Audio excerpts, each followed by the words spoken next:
Bonjour à vous et bienvenue pour cette nouvelle vidéo qui va être plutôt pédagogique.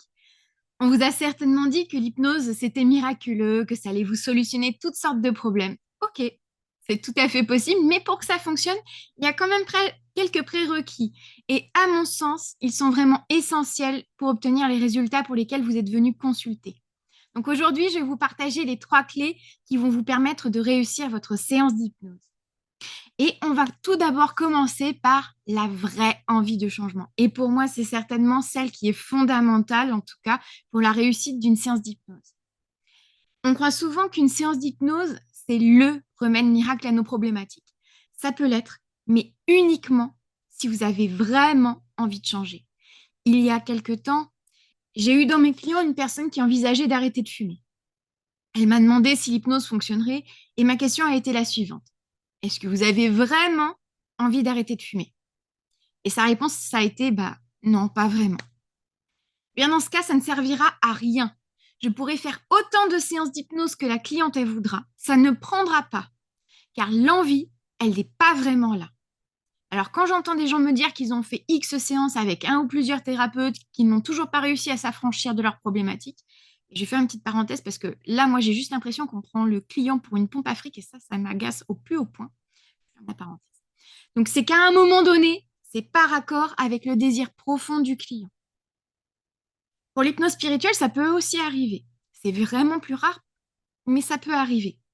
Depuis que je pratique, j'ai rencontré que 2 fois le blocage de la part de mes clients. Et quand on vient à gratter, c'est parce que bien souvent, il y a la peur de se confronter à soi-même. Qu'est-ce que je vais apprendre pendant la séance? Qu'est-ce que ça va m'obliger à modifier dans mes comportements? Je vais devoir faire preuve d'honnêteté envers moi-même et les autres et donc m'obliger à me remettre en question. Car en fait, c'était tellement confortable de me dédouaner ou de remettre la faute sur les autres ou encore de me trouver des excuses. En gros, c'est ce qui se passe dans votre tête et au niveau de votre ego. Qui amène que lorsqu'on n'est pas prêt, mais qu'on réalise malgré tout une séance, eh bien cette dernière, elle est complètement stérile. Ça donne une exploration où on passe d'une scène à l'autre sans pouvoir aller chercher les informations alors qu'elles sont juste là, prêtes à être recueillies. On est incapable de rentrer dans le corps de cet autre nous qui a pourtant des messages à nous communiquer. C'est quand même dommage. Ou encore, on se retrouve aussi face au guide et quand on commence à poser des questions, pouf, ça déconnecte complètement. Donc, il n'y a aucun lâcher-prise parce qu'on souhaite tout contrôler, même ce que l'on veut recevoir. Et comme la séance, c'est un moment de vérité pour nous-mêmes, et ça prend pas.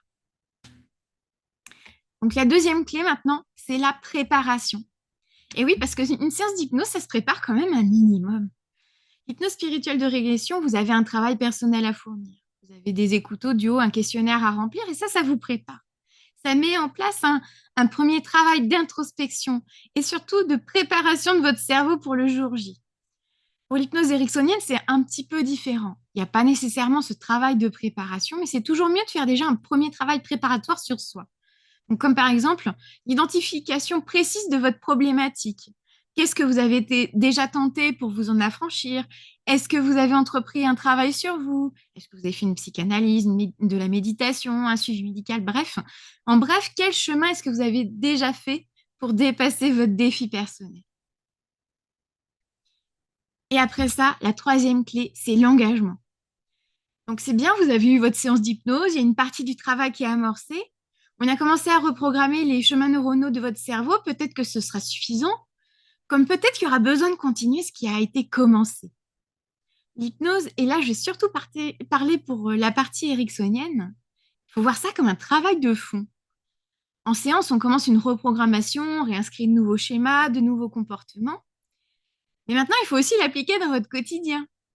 Par exemple, un manque de confiance en soi, il va être important de se challenger et de se mettre dans des situations pour se sortir de sa zone de confort. Vous aviez peur de vous exprimer en public? Allez-y. Vous avez, grâce à la séance d'hypnose, de nouveaux outils pour vous aider. Vous pouvez y aller progressivement en commençant par votre entourage. Et on augmente peu à peu la difficulté avec le travail ou autre, jusqu'à ce qu'enfin vous vous sentiez vraiment à l'aise, mais surtout fier de votre évolution. Ça ne sera pas parfait dès le début, mais c'est la répétition qui est importante car vous allez ancrer ce nouveau mode de fonctionnement dans votre cerveau. Et c'est ça qui va vous permettre de vous dépasser. Pour l'hypnose spirituelle de régression, ça peut être de réécouter votre séance régulièrement car vous allez raviver cette mémoire et donc ces chemins neuronaux. Engagez-vous envers vous-même pour continuer à accompagner ce changement que vous voulez tant dans votre vie. C'est un contrat que vous avez passé envers vous-même. Donc, vous l'avez maintenant compris, l'hypnose n'est pas que le thérapeute qui fait le travail en sollicitant votre conscience supérieure pendant la séance, mais c'est surtout vous qui êtes l'acteur de votre changement.